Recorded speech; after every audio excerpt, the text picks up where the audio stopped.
Hello student, आज हम इस वीडियो के अंदर मैथ्स का सबसे मोस्ट आईएमपी स्टैंडर्ड 10 का चैप्टर स्टार्ट करने वाले हैं, जिसका नाम है pair of linear equation in two variable. ध्यान से देखना, इसमें कुछ वर्ड ऐसे हैं जो आपने 9th स्टैंडर्ड में भी सुने थे और चैप्टर नंबर 2 जो हमने पोलिनोमियल्स पढ़ा उसमें भी हमने देखा था। तो सबसे पहले हम टाइटल को डिस्कस कर लेते हैं। ओके, ये इंट्रोडक्शन का वीडियो है, बिल्कुल ध्यान से देखें। तो सबसे पहले यहाँ पर एक वर्ड है लीनियर। ओके, आपने चैप्टर नंबर 2 में पढ़ा पोलिनोमियल, तो उसमें पोलिनोमियल के टाइप आपने पढ़े, लीनियर था, क्वाड्रेटिक था और क्यूबिक था। ओके, ध्यान से देखना, लीनियर आपने पढ़ा है, लीनियर पोलिनोमियल। ओके, बिल्कुल ध्यान से इस वीडियो को देखें। लीनियर पोलिनोमियल का डेफिनेशन क्या था कि अ पोलिनोमियल हैज डिग्री 1। ओके, जैसे 3x + 2। ओके, यहाँ पर x क्या है? वेरिएबल। x क्या है? वेरिएबल है और x का पावर कितना है? 1। तो वेरिएबल का हाईएस्ट पावर अगर 1 हो तो उसको हम क्या बोलते हैं? Linear polynomial. ओके, अच्छा, ये जो पोलिनोमियल है वो 1 वेरिएबल है। ओके, क्योंकि यहाँ पर सिर्फ x दिया हुआ है तो 1 वेरिएबल है, तो इसको हम बोलते हैं लीनियर पोलिनोमियल। बट यहाँ पे तो वर्ड कौन सा है? Linear equation. तो लीनियर पोलिनोमियल और लीनियर इक्वेशन में क्या फर्क है? तो ध्यान से देखो, लीनियर इक्वेशन, अब इसी को मैं ले लेता हूं 3x + 2। अगर मैं = 0 लगा दूं तो ध्यान से देखना, 3x + 2 अभी क्या है? लीनियर पोलिनोमियल है, लेकिन जैसे ही मैंने = 0 लगाया वो क्या हो गया? Linear equation. क्या हो गया? Linear equation. लेकिन ये 1 वेरिएबल है। ये क्या है? 1 वेरिएबल। कौन सा वेरिएबल है? x। ओके, ध्यान से देखना, तो लीनियर पोलिनोमियल और लीनियर इक्वेशन में क्या फर्क है कि 3x + 2 तो वो लीनियर पोलिनोमियल हुआ, लेकिन 3x + 2 = 0 लग गया तो वो हो जाएगा लीनियर इक्वेशन। लेकिन ये तो 1 वेरिएबल है, यहाँ पर तो बात है लीनियर इक्वेशन इन 2 वेरिएबल। तो ध्यान से देखो, डिग्री कितना होना चाहिए? 1, क्योंकि लीनियर वर्ड आता है तो डिग्री 1 ही होना चाहिए। किसका? वेरिएबल का। तो ध्यान से देखना, मैं यहाँ पे लिख रहा हूँ लीनियर इक्वेशन इन 2 वेरिएबल। ओके, जो हमारे चैप्टर का नाम है। ध्यान से देखो, अभी ये पेयर को भूल जाओ आप, अभी आप इतना ध्यान रखो, लीनियर इक्वेशन इन 2 वेरिएबल। तो वो क्या होगा? 3x + 4y + 2 = 0। तो ध्यान से देखो, यहां पर आपके पास जो वेरिएबल है उसका पावर तो 1 ही है। यहाँ पर वेरिएबल कौन से है? 2 वेरिएबल है। कौन कौन से? एक x और एक y।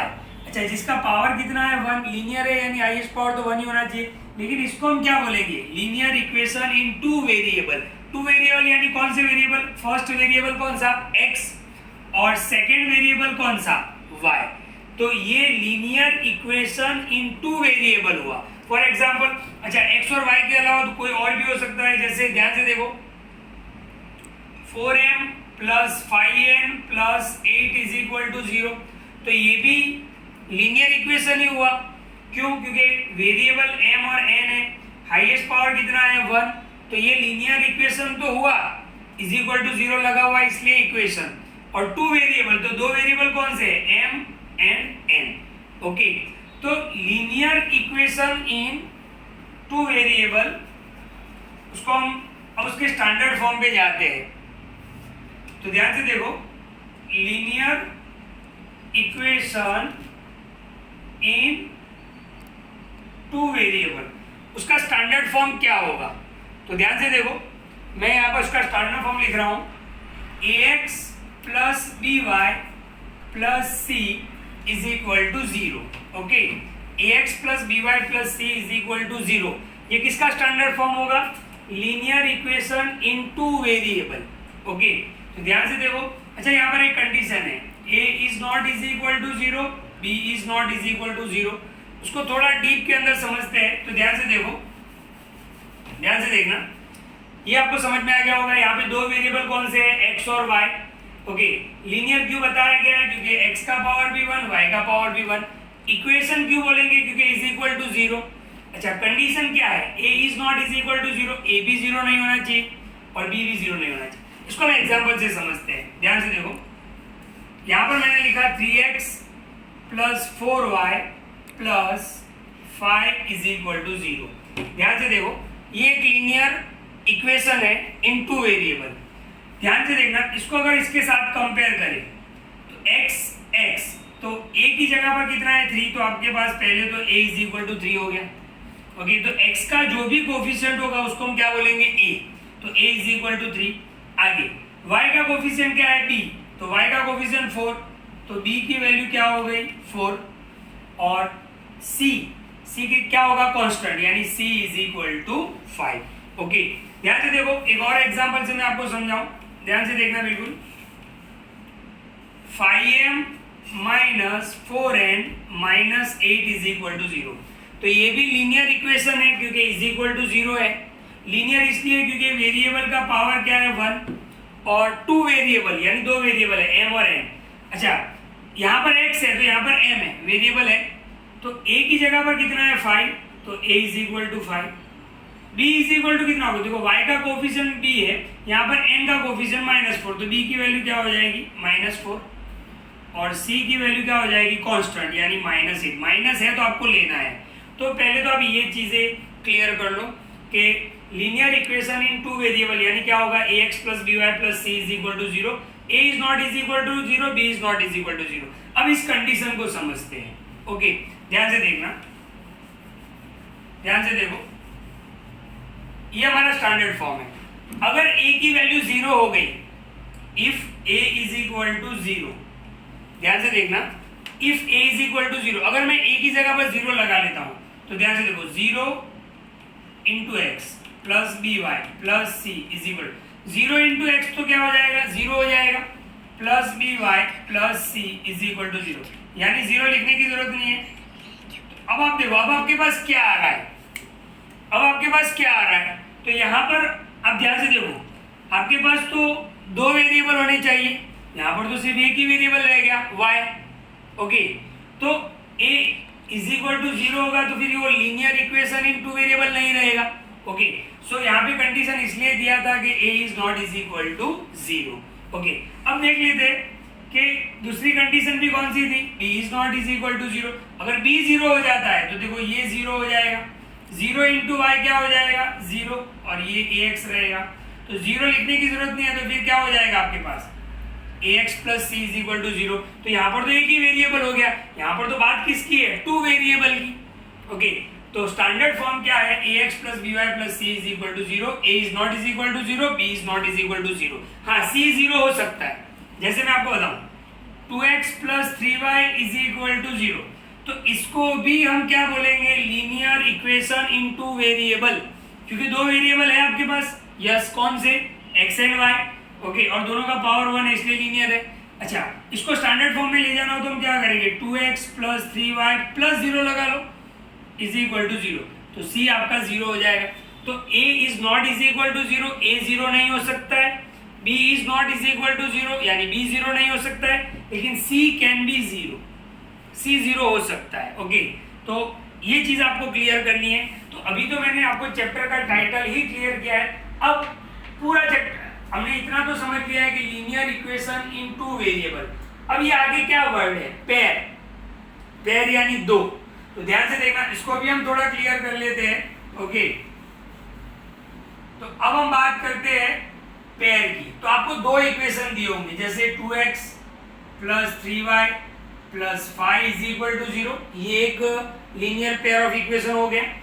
ओके, इसको इक्वेशन 1 दे देते हैं। दूसरा आपको दिया हुआ है 4x plus 6y plus 10 is equal to 0, ये दूसरा हो गया, यानी इसको हम बोलेंगे पेयर। क्या बोलेंगे पेयर, पेयर में 2 होते हैं, राइट। तो pair of linear equation in two variable. तो आपको पूरे चैप्टर के अंदर इसी तरीके से 2 इक्वेशन दिए होंगे जिसको आपको क्या करना है सॉल्व करना है। ओके, अब आपको पूरे चैप्टर में आपको क्या पढ़ना है, देखो अभी तक तो हमने चैप्टर का टाइटल ही डिस्कस किया। अब यानी 2 इक्वेशन आपको दिए होंगे और दोनों देखो यहाँ पे क्या pair of linear equation in two variable, पहला इक्वेशन देखो तो उसमें दो वेरिएबल है एक्स एंड वाई, लीनियर है, ओके। ये भी तो आपको इस टाइप के दो इक्वेशन दिए होंगे, इनको आपको सॉल्व करना है। सॉल्व करने का मतलब क्या होता है? Find the value of variable, find the value of variable. आपको वेरिएबल की वैल्यू फाइंड करनी पड़ेगी। तो इस चैप्टर के अंदर कौन कौन सी मेथड है उसको पहले हम देख लेते हैं, फिर हम डीप में मेथड को देखेंगे। तो ध्यान से देखो, इस चैप्टर के अंदर मेनली 2 मेथड है। सबसे पहला मेथड है ग्राफिकल मेथड। कौन सा मेथड है? Graphical method. और दूसरा है अलजेब्रिक मेथड। पहला है ग्राफिकल मेथड और दूसरा है अलजेब्रिक मेथड, ओके। ध्यान से देखना, ग्राफिकल मेथड के अंदर आपके पास 3 कंडीशन है, ओके। अच्छा, एक और बात यहाँ पर मैं बता दूं, इसको यहाँ पर जाने से पहले, अगर आपके पास 2 इक्वेशन है, और सॉरी 2 लीनियर इक्वेशन है, जैसे मैंने अभी बताया आपको कि 2x + 3y + 5 = 0, 4x + 6y + 10 = 0। तो ये आपको एक पेयर दिया हुआ है। इसको आप सॉल्व 2 तरीके से कर सकते हो, एक तो ग्राफिकल मेथड से भी सॉल्व कर सकते हो और अलजेब्रिक मेथड से भी सॉल्व कर सकते हो। अलजेब्रिक मेथड में 3 मेथड है। सबसे पहले method of substitution, method of substitution short में लिख रहा हूं मैं SUB, मेथड ऑफ एलिमिनेशन, कौन सा मेथड? Method of elimination. और तीसरा मेथड है क्रॉस मल्टीप्लिकेशन। तो अलजेब्रिक मेथड के अंदर आपको 3 मेथड सीखने हैं, सब्स्टिट्यूशन मेथड, एलिमिनेशन मेथड और क्रॉस मल्टीप्लिकेशन मेथड, ओके। और ग्राफिकल मेथड एक ही मेथड है जिसको हम with the help of graph solve करेंगे, ओके। तो मान लो कि आपके पास 2 इक्वेशन दिए हुए हैं, तो अब इनका स्टैंडर्ड फॉर्म क्या बनेगा? तो पहला जो इक्वेशन है, ध्यान से देखना, ये फर्स्ट इक्वेशन है, उसका फॉर्म हम क्या बनाएंगे? a1x + b1y + c1 = 0, okay. और दूसरा जो इक्वेशन है उसका स्टैंडर्ड फॉर्म क्या बनेगा? a2x + b2y + c2 = 0। अब आपको समझ में आ गया होगा क्यों। देखो, हमारा स्टैंडर्ड फॉर्म क्या था? ax + by + c = 0। अब मैं यहाँ पर हमने 1 2 नंबर दे दिए। ये पहले इक्वेशन के लिए आप देख सकते हो, तो a1 कितना होगा आप देख सकते हो, a1 कितना होगा 2। ध्यान से देखो, a1 की वैल्यू कितनी होगी? तो 2। b1 की वैल्यू कितनी होगी? 3। और c1 की वैल्यू कितनी होगी? 5, ओके। अब हम सेकेंड इक्वेशन पे आते हैं। a2 की वैल्यू क्या होगी? 4। देखो, x आपको छोड़ देना है, x नहीं लेना है। a2 की वैल्यू क्या होगी? 4। b2 की वैल्यू क्या होगी? 6। आपको y छोड़ देना है। और c2 यानी 10। तो इस तरीके से आपको समझना है, ओके। तो इस चैप्टर में आपको इतना पढ़ना है, ग्राफिकल मेथड के बारे में पढ़ना है। नेक्स्ट वीडियो के अंदर हम देखेंगे कि कौन कौन सी कंडीशन है ग्राफिकल के लिए, ओके। ध्यान से देखो। और अलजेब्रिक मेथड जिसमें आपको 3 मेथड पढ़नी है, substitution, elimination and cross multiplication. और आपको वर्ड प्रॉब्लम पढ़ने हैं, ओके। वर्ड प्रॉब्लम जो आपने 9th में भी 3rd चैप्टर के अंदर थोड़ा बहुत पढ़ा था आपने, वर्ड प्रॉब्लम। आपको वर्ड्स के अंदर दिया होगा, फिर आप उसको इक्वेशन में ले जाओगे, इस तरीके से इक्वेशन में लाएंगे, फिर हम उसको सॉल्व करेंगे, ओके।